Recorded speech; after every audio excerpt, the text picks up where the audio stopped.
Yes, people, one of the problems that we have here in the country is we have a lack of manpower in the country to push the work that has to be done in the country.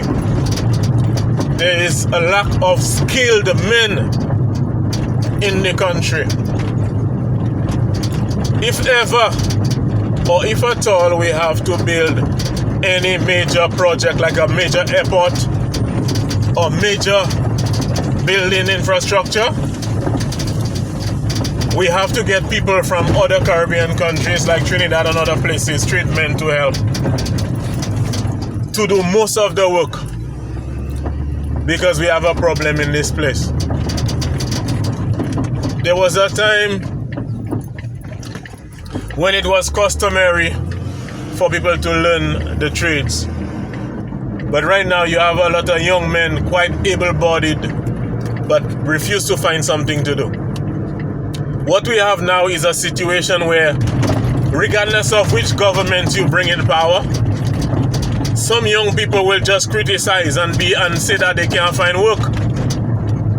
So no matter who you bring in as Prime Minister, you have the same old horses giving the same trouble, saying that they are not work, they can't find a work in the country. How do we solve these problems? It is a major problem. It is a major problem.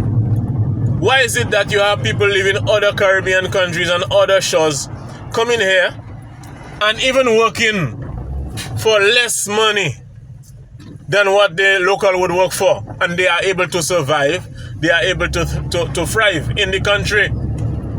But people in the country, all we do is find excuses while we can't do things. Find excuses.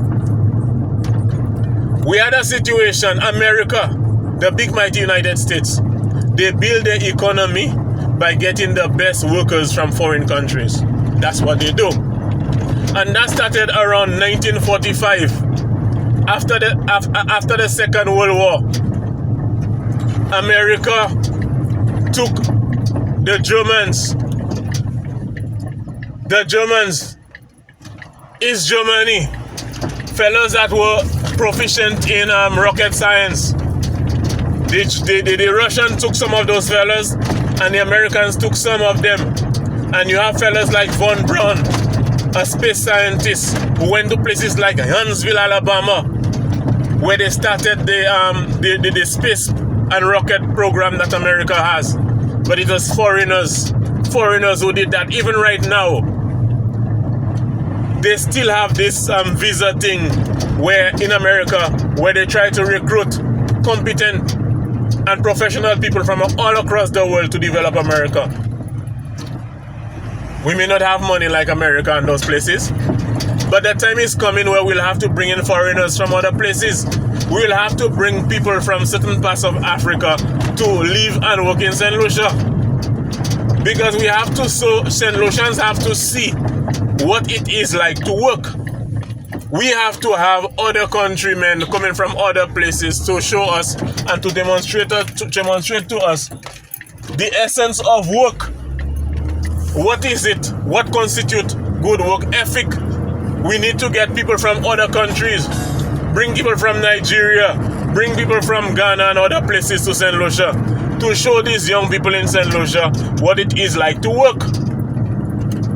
What it is like to work. Too many excuses. There's a man, a farmer who died.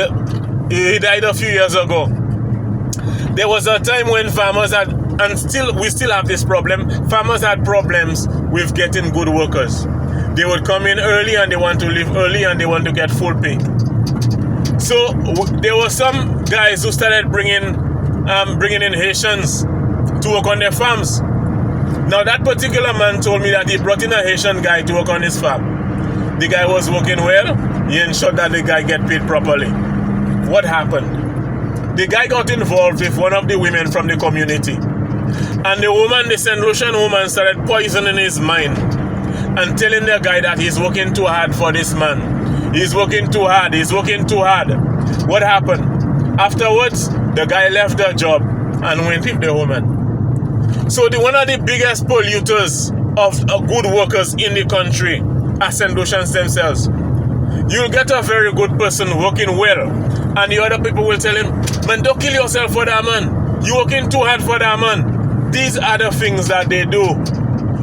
But what we have now is a situation where these same St. Lucians do not work. They do not want to work in St. Lucia.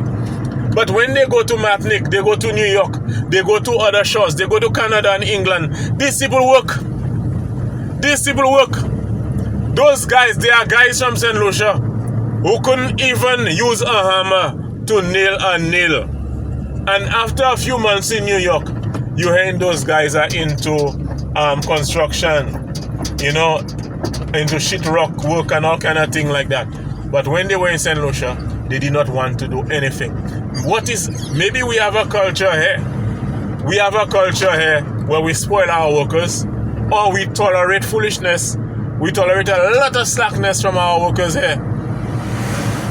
There are some people who are tried in St. Lucia, but there are some people who refuse to do anything. You have people as old as 30 years, 20-something years, 28, 29, 30-something at their parents. And their parents support them kind of attitudes and them kind of habits. So, we want to push a country, we want to push St. Lucia. But the biggest hindrance we have is our own people, our own workers. They are not willing to work to push the country. Because you can have a minister, you can have the prime minister or whoever coming up with all of the greatest ideas as to how to push this country forward. But if the people are not willing to work,